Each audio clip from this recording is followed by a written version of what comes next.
Now at 9, Pitt State's new president talks priorities and plans to meet future challenges head on.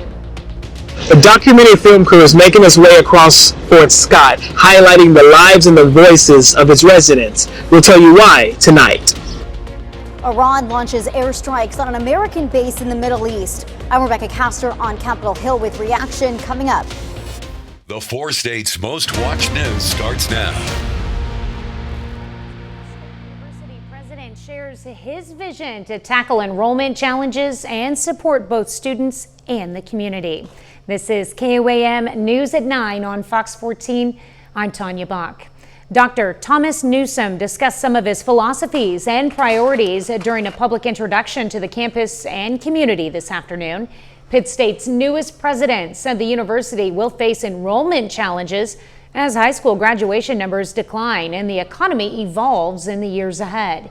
He said PSU needs to be more flexible and more understanding of the needs of students and local communities. We need to be more understanding of what students' needs are, what our workforce needs are in our local communities. And then as a university, we need to build a culture of enrollment. And we need to build a culture where everyone on our campus understands the importance of enrollment, the importance of how enrollment drives capacity and resources. And then you have to be strategic. Newsome, who is currently the president of Southeastern Oklahoma State University, was named as the new Pitt State president last week. A former school counselor in Neosho, Missouri, pleads guilty to a child sex crime. Today, Jacob Lee Oakes changed his plea to guilty in the second-degree statutory rape case. The Newton County prosecutor says Oakes admitted to having sexual intercourse with a minor under the age of 17. The relationship started in 2021 and continued through at least one incident last year. After the investigation began, Oakes was put on leave from the Neosho School District. He's scheduled to be sentenced August 25th. A crash in Crawford County claims the life of a Girard, Kansas man. It happened just after 7 this morning at the intersection of highways US 69 and 160 on the north edge of Frontenac. Authorities say an eastbound pickup truck ran a red light and struck a car traveling south. The person in that car, 21-year-old Matthew Jeffrey Westoff Strode, died at the scene. The 16-year-old boy driving the pickup had no apparent injuries. Chief Meteorologist Doug Heddy joins us now with a first look at weather. Yeah, and another hot one outside for us today. Very consistent over the past couple days, and we're going to keep that consistency going really all week long. Hot and humid all week, temperatures 90 to about 92. A few random thunderstorms Tuesday, Wednesday, Thursday.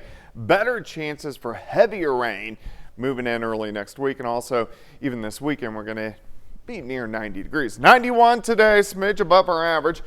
88 degrees, record is 98. We are tracking some thunderstorms staying just northwest of the region. Could clip or northwestern counties later on tonight, and a couple hit and miss storms popping up for us late in the day on Tuesday. So we're going to watch that. You can see the ongoing thunderstorms central Kansas. Temperatures right now still we're sitting into lower 80s, so a very warm night.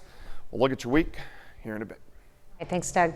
75 years ago, Life magazine sent Gordon Parks to Fort Scott, Kansas on assignment. And today, award-winning documentary filmmakers are back in Fort Scott, making a film in the same spirit. It's titled Fort Scott Now. KOAM's Ty Parks takes us behind the scenes. Winning filmmakers Dr. Michael Cheer and cinematographer Bryce Lawson are shooting a documentary in Fort Scott, Kansas.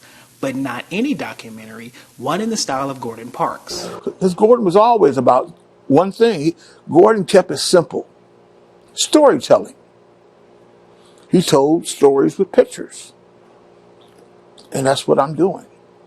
You know, still pictures, documentary film, moving pictures, telling the story.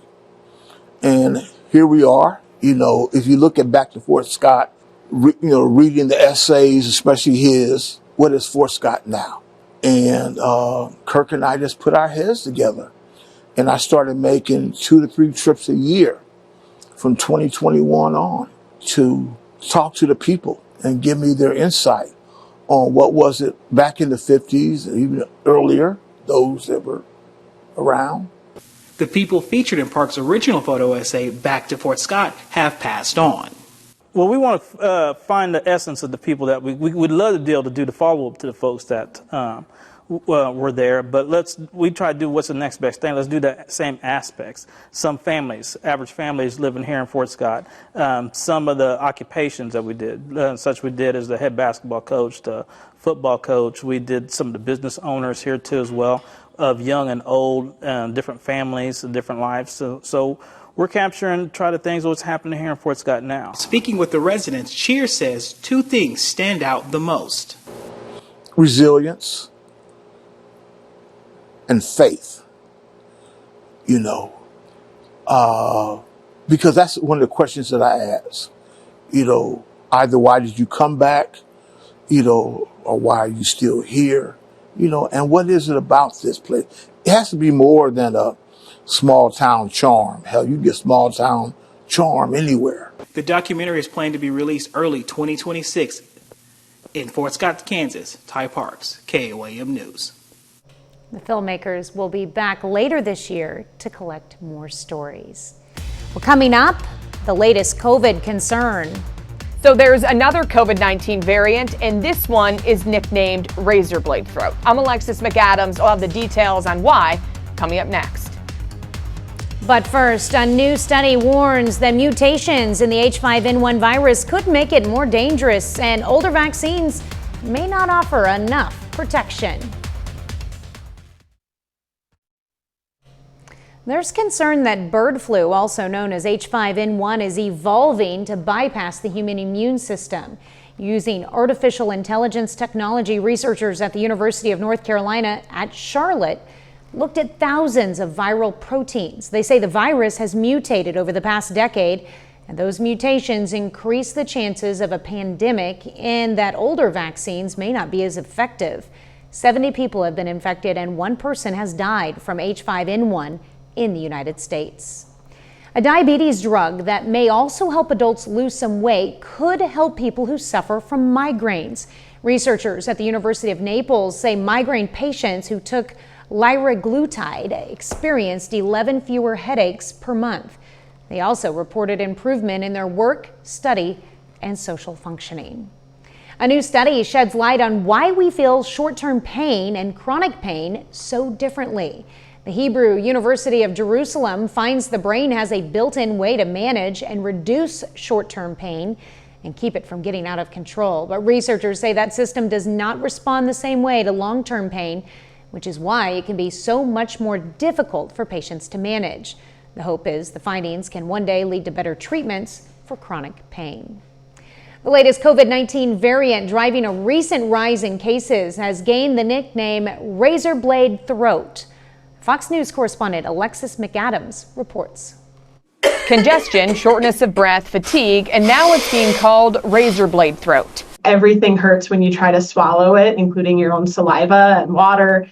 It's just really intense and painful in the throat area. The latest COVID-19 variant, NB181, also called Nimbus, is already spreading in several areas of the country and is bringing with it severely painful sore throats.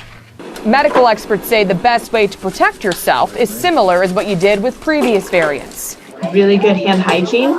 Avoid being in an enclosed indoor space, with other people real tightly packed. Avoid that if you can. But you can't always do that. So if you're at high risk, you can certainly wear a mask to try to decrease transmission. Doctors have found current boosters are still effective against Nimbus and say while immunization doesn't entirely prevent the infection, it does protect against severe illness and could be a good idea if you're worried ahead of summer travel. Risks of the vaccine are pretty low. It's really preventing those complications that are kind of more lasting and bigger. And if you do get sick, doctors say it's essential to make sure you're getting enough rest, nutrition, and fluid. Your over-the-counter pain relievers and anti-inflammatories can be really helpful. You want to get that pain down enough that you can eat and drink okay. You can do like throat lozenges and cough drops to sometimes soothe that pain in the throat a little bit, which can be helpful. So when is it time to see the doctor? Well, experts say if you have a fever that is persistent or your sore throat is preventing you from hydrating, it's time to call in. Reporting in New York, I'm Alexis McAdams, Fox News. Well, Doug is next with a complete look at your forecast, and later finding relief for summer allergies here in the 4 states. NAMJA and Spiva Center for the Arts.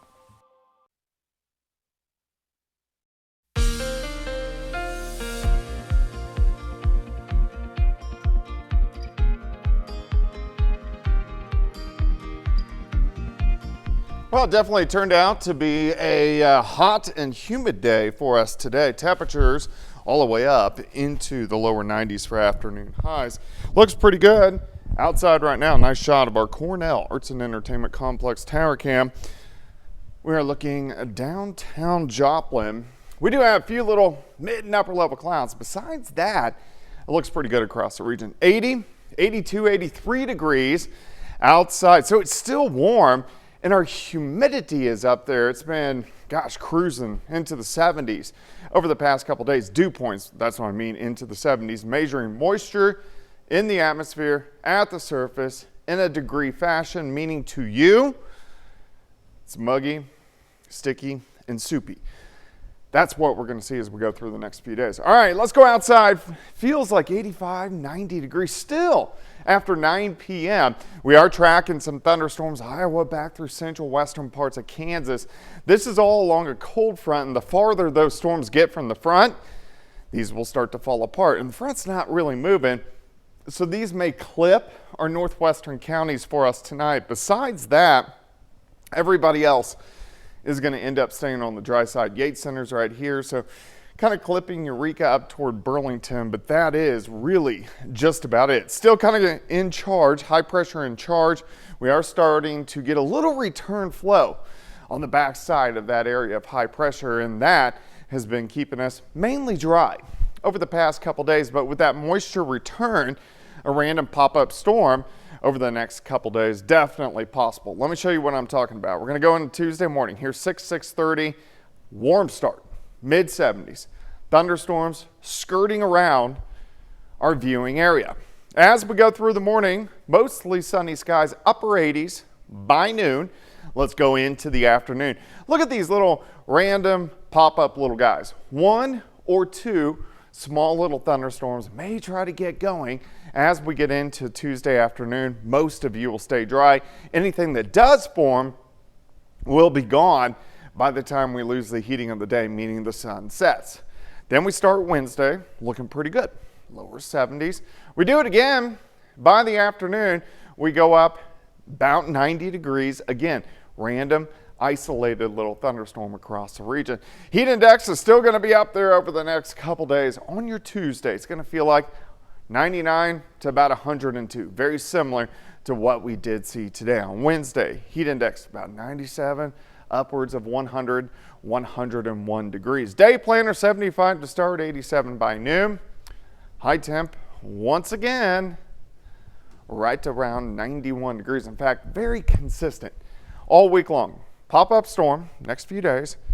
Temps stay right around 90 to about 92 degrees each and every day. Better chance for widespread thunderstorms early next week. Yeah, well, it's going to be hot, and a little bit of moisture here and there probably will help with that. Yeah, not bad. And then I won't have to water my flower bed that day. There you go. All right, thanks, Doug. Well, it's officially summertime, but just because many are on vacation doesn't mean your allergies are. We spoke with several residents who say they're feeling all kinds of symptoms, from watery eyes to itchy throats. KOAM's Lonnie Walton spoke to a pharmacist from Alps Pharmacy in Anderson for advice on how to find relief. I spoke to a local resident who says her summertime allergies are giving her more than just a headache.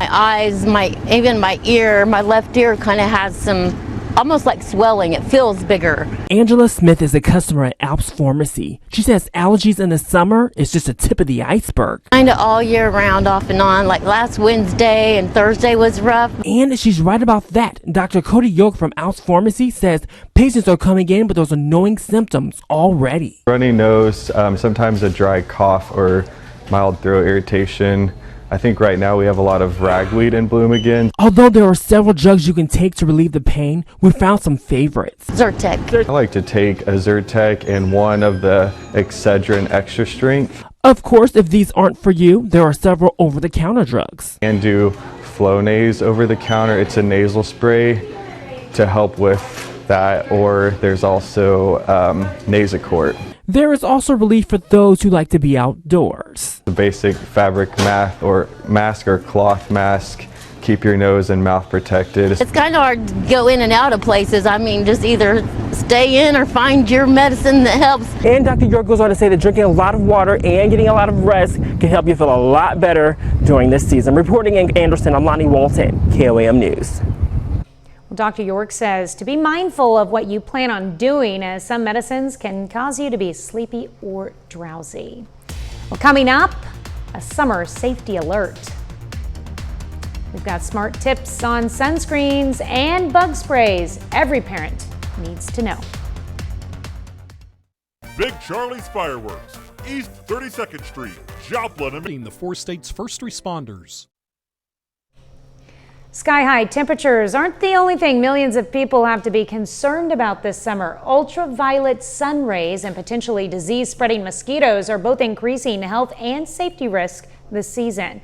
But while sunscreens and bug repellents can help, some toxicology experts are sharing more about how families with young kids can use these products more effectively. Ted Linder takes a closer look. With the sunshine calling more folks outside to beaches, campgrounds, and beyond for some summer fun, health experts say it's important to protect your skin from harmful ultraviolet rays and insect bites. But according to Dr. Natalie Johnson, environmental toxicologist at Texas A&M University, you want to do it in a way that's also, protecting you from harmful chemicals as well. For starters, UV protective clothing and hats can be worn to cover a bulk of the body while outside. But for any exposed skin, Dr. Johnson says mineral sunscreens offer some perks. Those typically tend to be made of a zinc oxide or a titanium dioxide. They are typically safe for the marine environment and really don't cause a lot of skin reactions. If you opt for an aerosol sunscreen, Dr. Johnson recommends using caution, because that could cause a potential risk for inhalation, which could cause respiratory irritation. As a mom, I prefer to use either a cream or lotion-based sunscreen. As for chemical bug repellents, Dr. Johnson says they're a no-go for kids under 6 months, and instead, parents should use nets over strollers. For kids under the age of 3, repellents should contain less than 10% of the chemical DEET. Meanwhile, even bug sprays containing natural oils like eucalyptus may still irritate the skin, especially on young kids. It's generally recommended not to use those on kids that are under 3 years of age. So check out the labels. Ted Linder, Fox News. The city of Carthage is currently spraying for mosquitoes. The spraying began this evening and will run through Friday night between the hours of 8 and midnight. Now, the city wants to remind residents to turn off attic or window fans when the sprayer is in your immediate area. And in case of rain, spraying will be rescheduled and completed the following week. Up next, a group of volunteer firefighters kick off their big fireworks fundraiser. We take you there.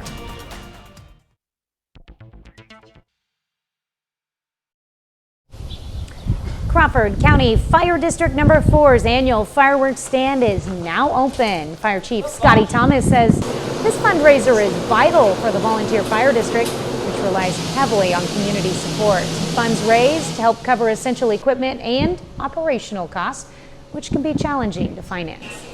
We have close to almost 20 on our roster currently, and we're all volunteers. And all the money that we do raise for the fireworks, they go in the budget for the firefighters. And we buy cups, hats, anything fire prevention wise, and anything like that, so it helps. The Crawford County Fire District Number 4 fireworks stand will be open from 10 a.m. to 10 p.m. through July 5th. And you can find the stand at 915 West St. John in Girard. 30 more minutes of news, weather, and sports is coming your way. Iran launches missiles at a U.S. airbase in Qatar 2 days after American strikes target Iran's nuclear sites. And scorching temperatures coast to coast. A massive heat dome has millions of Americans facing dangerous conditions this week. Auto repair only at Carnes Pro Tire in Quapaw. You're watching the 4 States Most Watched News. This is KOAM News at 9 on Fox 14. I'm Tanya Bach. Iran retaliates against U.S. airstrikes by targeting American bases in the region. And now the ball is in President Trump's court, with the world watching and waiting to see what comes next. Fox News correspondent Rebecca Castor has more from Capitol Hill. 2 days after U.S. airstrikes crippled its nuclear sites, Iran is retaliating. Iran fired at least 6 missiles at Al Udeid Air Base in Qatar, home to more than 10,000 American service members. But it's clear the U.S. knew it was coming. The base was evacuated, air defense systems were activated, and there are no reports of significant damage or injuries. The regime in Tehran is facing an existential fight right now. And so its survival in the short term requires escalation. The question now is how President Trump will respond and whether the U.S. is going to war with Iran. If you attack the United States and do harm to us, then everything is on the table. There are also real concerns about an attack on U.S. soil. Homeland Security Secretary Kristi Noem says her department is staying vigilant. We are continuing to evaluate every single threat and to proactively go after them before they do anything or take any activity. If President Trump launches another attack on Iran, most lawmakers on Capitol Hill will not want to be left in the dark this time. It's unconstitutional for a president to initiate a war like this without Congress. Every member of Congress needs to vote on this. There are resolutions in the House and Senate challenging Trump's authority to authorize the strikes without approval from Congress, but they likely won't gain enough support, with most Republicans backing the president. On Capitol Hill, Rebecca Castor, Fox News. World leaders from NATO's 32 member nations are preparing to meet at The Hague, with President Trump expected to make a brief visit amid the heightened tensions with Iran. Now, the meeting comes just days after the U.S. airstrikes on Iranian nuclear sites, with NATO's new Secretary General defending the actions. Also on the agenda, the war in Ukraine, growing concerns over Russia, and a push to boost defense spending across the alliance. Now, members could vote to raise their defense contributions to 5% of GDP, a move some countries like Spain are resisting. Now, President Trump says he supports the increase, but not if it means the U.S. is footing the entire bill. The first week of summer is kicking off with extreme heat across most of the country. Fox News' Robert Ray has more from Chicago. Dangerously high temperatures are hitting the country coast to coast, scorching millions of Americans this week. Yeah, I'm hot, man. I'm burning up under here. Temperatures are soaring into the 90s and triple digits in several areas, set to challenge some decades-long records. The National Weather Service says a powerful heat dome, which is a large area of high pressure in the atmosphere that holds in heat, is to blame, raising the mercury to at least 15 degrees above normal this week. Along with temperature concerns, oppressive humidity is plaguing much of the East Coast. The East Coast weather, at least from my perspective, is just very sweaty in the summer. Extreme heat warnings are in place in nearly 30 states, including cities like New York, Pittsburgh, and D.C. Medical experts say it is crucial to have a plan for how to stay cool and recognize the signs of heat illness, like heat exhaustion. Where there may be profuse sweating, skin may be clampy, the person may be a little bit confused, a little nauseated. You want to get them into shade. You want to slowly hydrate them with sips of water and cool them down with cool cloth or wet their clothing. Versus heat stroke. We see an individual who's not sweating at all. Their skin is not clammy, but very hot. They may have lost consciousness. Here with this individual again, the first thing to do is to call 911, get them to shade. Now, temperatures are expected to remain high through Tuesday, but in some areas they could be feeling the heat all the way until Thursday. In Chicago on the lakefront, Robert Ray, Fox News. Well, Doug is next with a complete look at your 4-state forecast. And later, grandma hobbies are trending as Gen Z embraces knitting, baking, and crocheting, all in an effort to unplug and unwind. Start your weekend at Indigo Sky Casino, Fridays. Home of Connect to Culture and Spiva Center for the Arts.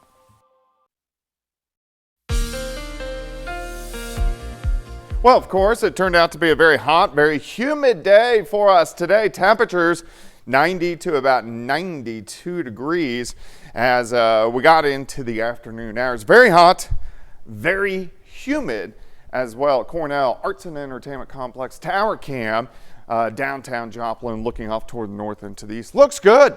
Nice shot. Temperature is still warm, low to mid 80s. It's almost 10 o'clock, so we're not going to drop off tonight. Plus the humidity, or we're not going to drop off much. Humidity is up there. Here's our dew points. When they crank over 70 in the summer months, that makes it feel sticky, muggy, soupy, and that's what we're going to continue to see as we go through the next few days. Still, we have heat indexes, or heat indices, 85 to about 90 degrees. We have been tracking some thunderstorms out across central western Kansas. There's a front draped out here, so the farther away these storms get from that front, they just kind of fall apart. So they're kind of clipping our northwestern counties, but really most of us are going to stay dry. But from Eureka to Garnett, Burlington, over toward Yates Center, yeah, you may get a random shower or two as we go through the overnight hours. High pressure has been in charge, that heat dome you just heard about. So on the back side, we are starting to get a little bit of moisture from the Gulf, and what that will do in return is give us a random pop-up thunderstorm as we go through the next few days. All right, so let's take a look. We're gonna go into Tuesday morning. We look pretty good, mid 70s, warm start. You start warm, you end up hot. During the afternoon, here's the noon. Let's go to late afternoon. You can see an isolated thunderstorm. 97% of us will be dry. That 3% though, there's going to be one or two storms. 90 to about 92 degrees. Again, we lose the heating in the day. Storms are gone. As we go into Wednesday morning, mid 70s once again. We do the exact same thing Wednesday afternoon. 90 to 92, random, isolated storm. Most of you will stay dry. Heat indices over the next couple days up there, 98 to 102 again tomorrow. But this is right below heat advisory criteria. That's why we haven't seen any. It's just summer. As we go into Wednesday, 97 to 102 once again for the heat index, the way it feels to your skin. 87 by noon, 91 for a high on your Tuesday. Let's go down the road. Here's Thursday. Isolated storms again, highs 90 to 92. Let's go to Friday. Isolated storms again, high 90 to 92. Consistency is the word. Even Saturday, rain chances go down, temps go up a little bit. 92, 93, 94 as we get into Saturday. 91s next few days, then 92s. Another hot, humid week. Those random storms, hot and humid as we head into the weekend as well. Thunderstorm chances a little bit more widespread as we go into really early next week. All right. Well, I mean, not bad temperatures. They could be much worse this time of year. Very true. Very true. All right. Thanks, Doug. Well, don't forget, you can be the first to know about the day's weather with the KOAM Skywatch weather app. Get severe weather updates sent straight to your phone, free of charge. It's available in the Apple App Store and the Google Play Store. The KOAM Skywatch weather app. Well, the Girard Public Library is celebrating summer reading with the return of its Scholastic Book Fair. The event gives families a chance to build their home libraries while supporting the library itself, with a portion of sales going toward new books for the shelves. The fair features a wide variety of options, from board books for toddlers to picture books, chapter books, and even cookbooks for all ages. It's also time to coincide with the library's summer reading program, encouraging kids to stay engaged in literacy while school is out. Obviously, books are a very, very important part of literacy for all ages, so we tie this in with our summer reading program to allow as many visitors in as possible to add to their own library. And by purchasing through our book fair, it also allows us to purchase additional books for our own shelves here at the library. The library has hosted the fair nearly every year since 2010, and staff says it's a fun way to share the joy of reading with the community. Still ahead, Cotty College hires a new head basketball coach. Plus, a Pittsburgh Purple Dragon signs to continue his track and field career at Fort Scott Community College. John Dales has those stories and more up next in sports. At Vita Nova Village, Joplin.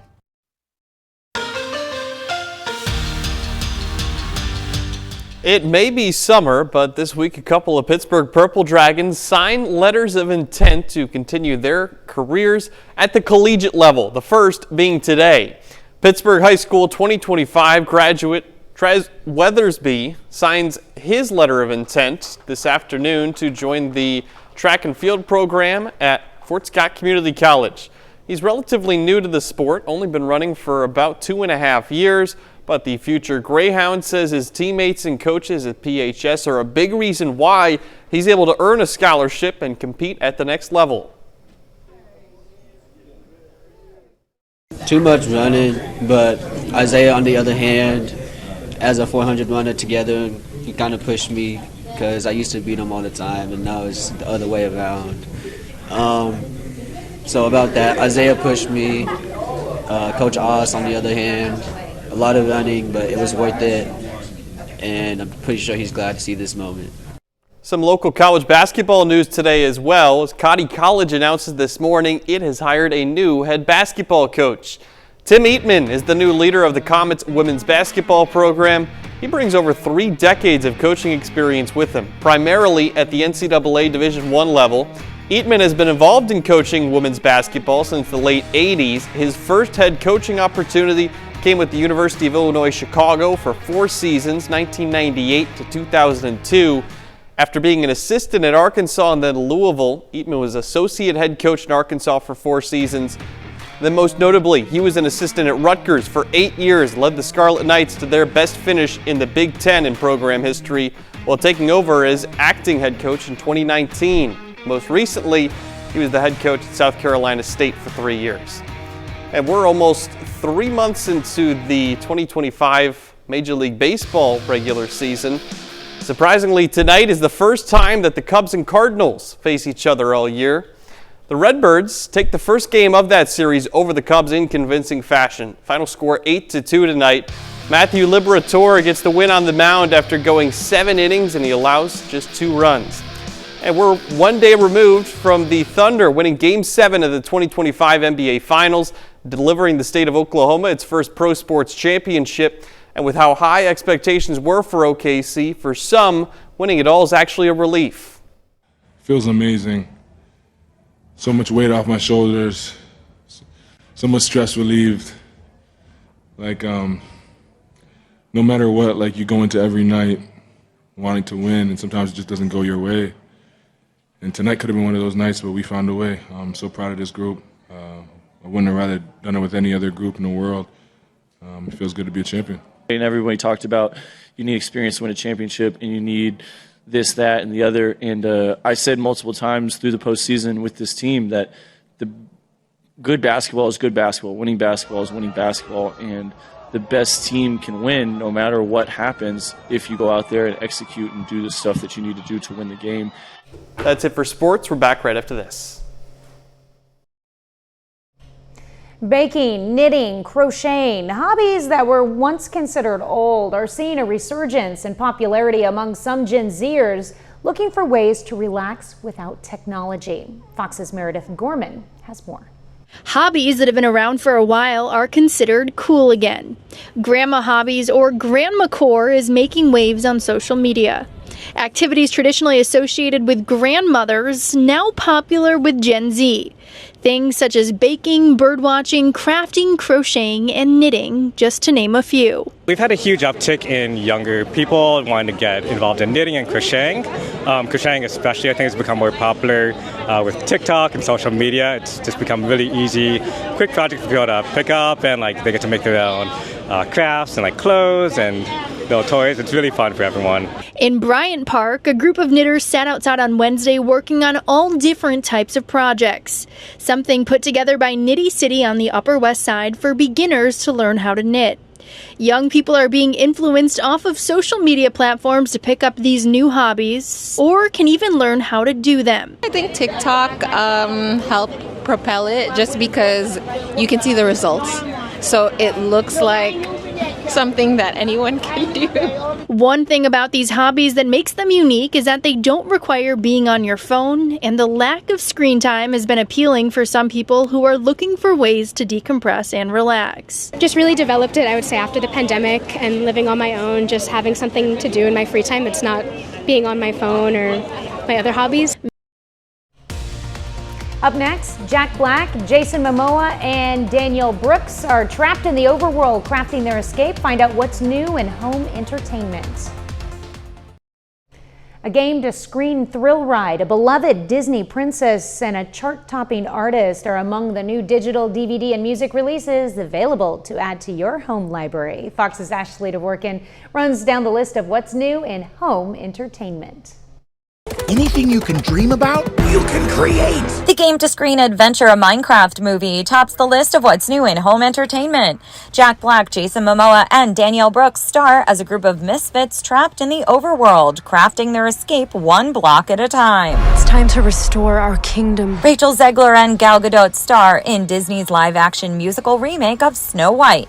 Zegler plays the iconic princess fighting to reclaim the kingdom from Gadot's evil queen. Whoever controls it controls life and death. The Monkey brings Stephen King's chilling short story to life. The thriller follows twin brothers reuniting to confront a wind-up monkey that haunted their childhood and has started killing again. You're a superhero. No. Jack Quaid leads the action comedy thriller Novocaine. He plays a man who doesn't feel pain, which becomes his secret weapon when the girl of his dreams gets kidnapped. Anything is possible. Daisy Edgar-Jones, Jacob Elordi, and Will Poulter star in On Swift Horses. Set in the 1950s, the story follows a newlywed and her restless brother-in-law as they embark on parallel journeys of risk, romance, and self-discovery. I have to get into that unit. In the thriller Unit 234, a routine night shift turns into a deadly showdown after a young woman finds a comatose man locked in a storage unit. Every move you make is killing me. In music, country singer Parker McCollum drops his self-titled 5th album. Grammy-nominated singer Teddy Swims releases a 32-song complete edition of I've Tried Everything But Therapy, featuring tracks from parts 1 and 2 plus new music. And Lorde is back with Virgin, her first new album in 4 years. What was that? In Hollywood, Ashley DeVorkin, Fox News. That's our time for tonight. Thank you for joining us. We're going to leave you with video of a 4-month-old Asian elephant at the Oregon Zoo. What a cutie there. Have a great night and an even better tomorrow.